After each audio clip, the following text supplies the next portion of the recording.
Welcome back to Nashville, Lavern. Yeah, I'm super excited. I played in Nashville before, and it's always super cool crowd, and I'm super happy to be back. Yeah, that was that night we met, right? Yeah. You've made an incredible impact at just 24 years old, with over 750 million streams. How does it feel to have such a massive global reach so early in your career, and what resonates most with you about your success so far? Yeah, it's super cool to experience all those people that listen to my music, and also especially in the US, because, for example, like last year I never have been in the US, and I'm touring like every year, like a few hundred, like 100 days, which is crazy, and see all different cities, see different crowds. It's insane, because last year I was studying law, so this is all different. Oh, wow. Yeah.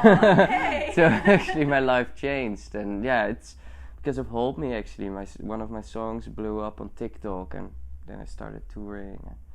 Very cool. Yeah. Have there been any cities in the States that have crowds that have stood out to you particularly? Well, I like Nashville. Okay. I love Miami, New York. LA is cool. I did my first headline show in LA as well. Yeah, it's cool, and every city is so different, but I love all the cities. Yeah. I'm glad you've had such a warm welcome. Yeah, of course. Looking back at your journey, what was a pivotal moment that made you believe that you could reach this level of success? Well, this is not like the point I want to be.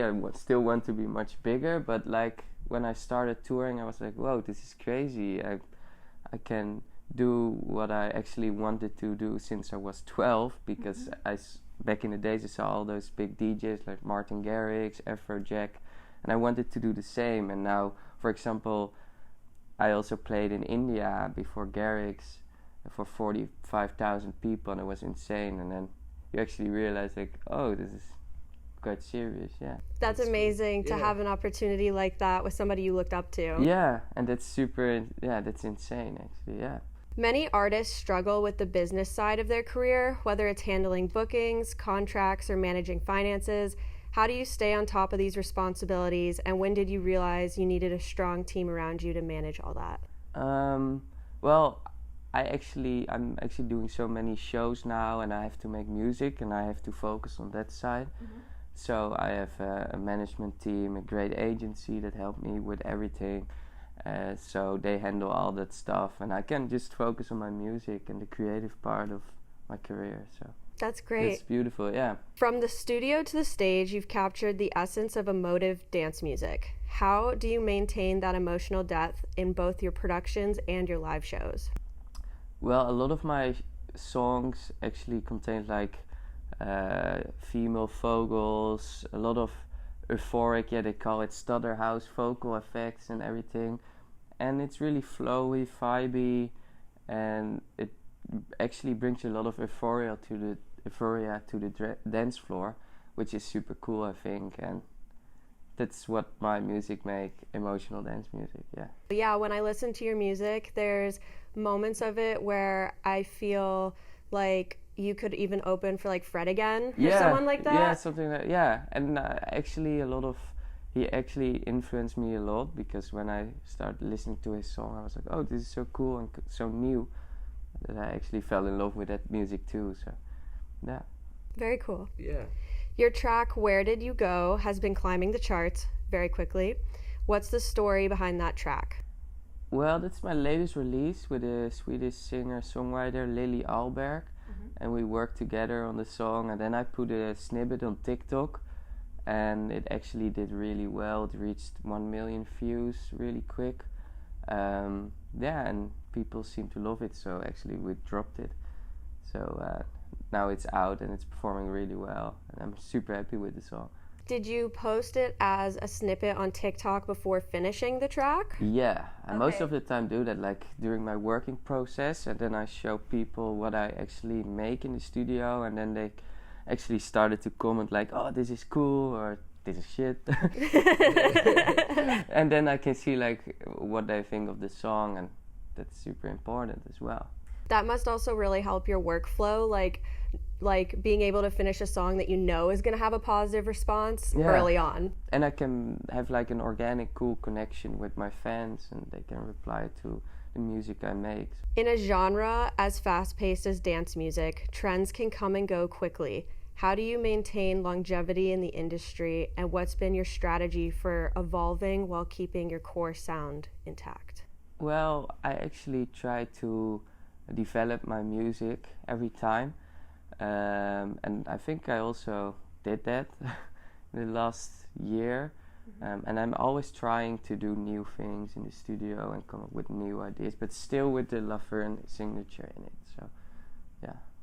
Is there a certain, well, how would you describe the Lavern signature? It's more like I said, emotional dance music. So like euphoric drops, always like the stutter effect in it right now.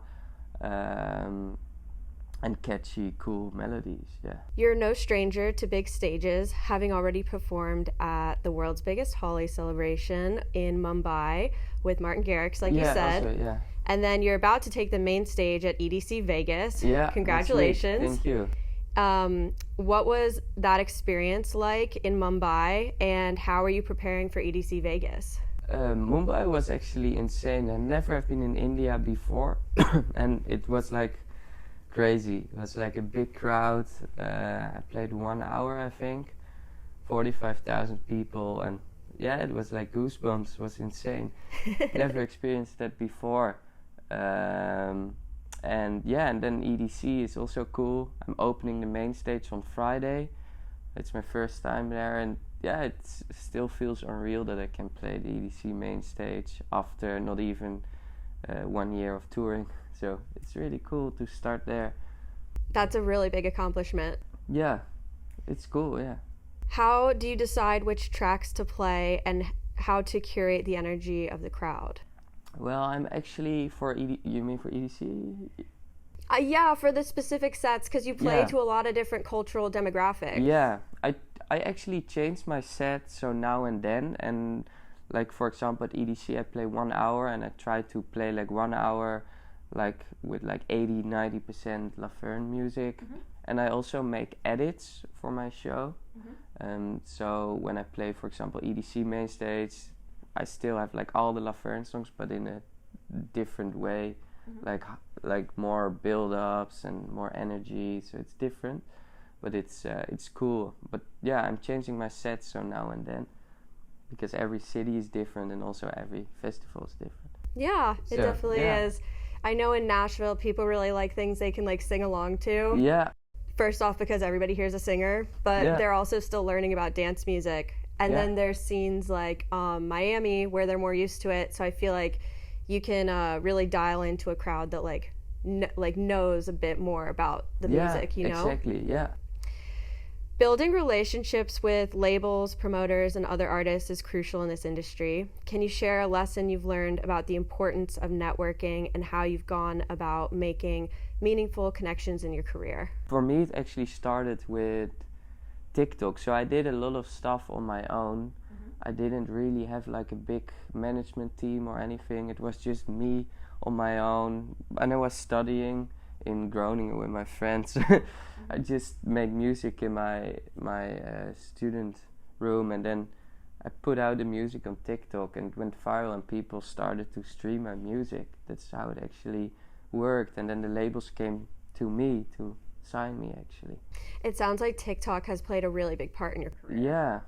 Yeah, and also it brings more power to the artist itself, because you are not like leaning on a label only nowadays, which is, I think, cool and beautiful. Yeah, I'm very pro artist having more power because of like the ugly history of them just kind of being told by the labels like how to be creative or how to do this and that. So I think that's awesome that you've been able to find that power through a platform like TikTok. You can just do your own thing, and when it works, just keep trying, and then the labels will come. I think that's like a good position that more artists should understand, is that like if you have people coming to you, like that's really the ideal position. Yeah, 100%, yeah. Taking on a residency with Tao Group in Las Vegas is a huge step in your career. Yeah. What excites you most about this chapter, and how are you preparing for performances at all these venues like Hakkasan, Wet Republic, and Marquee? Yeah, like I did Tahoe Beach yesterday, day club.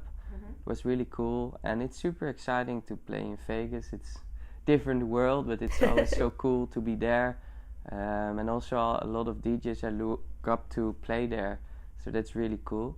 But yeah, when I play the nightclubs, it's more like a harder set, and when I play like during the day, the day clubs, it's more like chilly, vibey, like so. But still with the Lavern touch. So yeah, always maintaining that.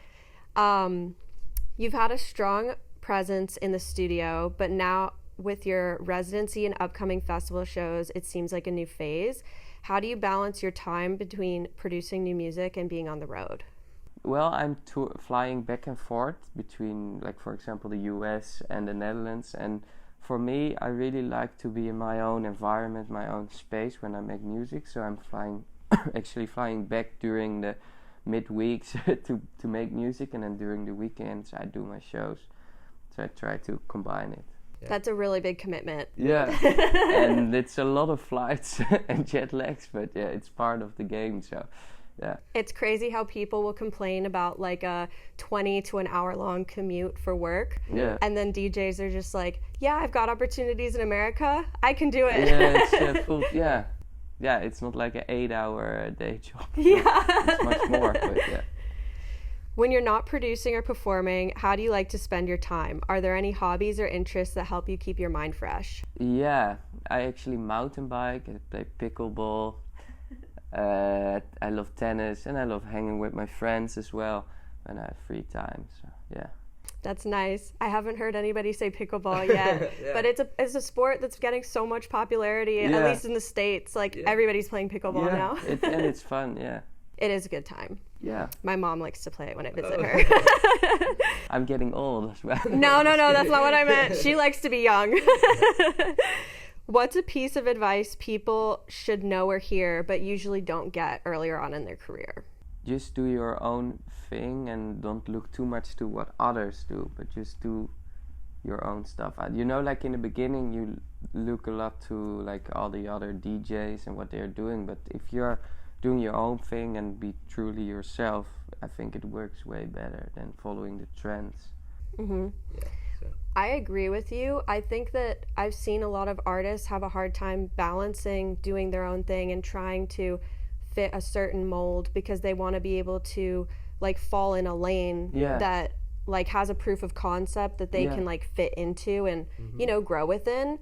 So was there anything like you said you had a lot of inspiration from like Martin Garrix and things like that, but I personally haven't heard him do that much stutter house. No. So do you just like fully believe like just do your thing and everything will happen? Yeah, like I'm not only doing stutter house, but I actually love the stuff like Garrix, Afrojack and everyone is doing, and I listen to those songs a lot, but I'm still doing my own thing actually. What makes you excited? Yeah, just my own stuff in the studio, but I still get actually inspired by all those DJs, and also, for example, Avicii, like all the melodies and rest in peace stuff. Yeah, I really love that kind of music actually, So that's important advice. Yeah. 2025 is shaping up to be a monumental year for you. What can fans expect from you next, both in terms of music releases and shows? Yeah, it's actually a lot of new music. There's a lot of new songs coming. Also with Griffin, I'm playing with Griffin now. We have a new song coming up in July, and also a lot of shows like EDC. I'm playing Ibiza again this summer, doing another big tour later this year, which is super exciting. So yeah, there's a lot of good things coming up. Very exciting. Yeah. Wishing you the best, and thank you so much for your time today. Yes, you too.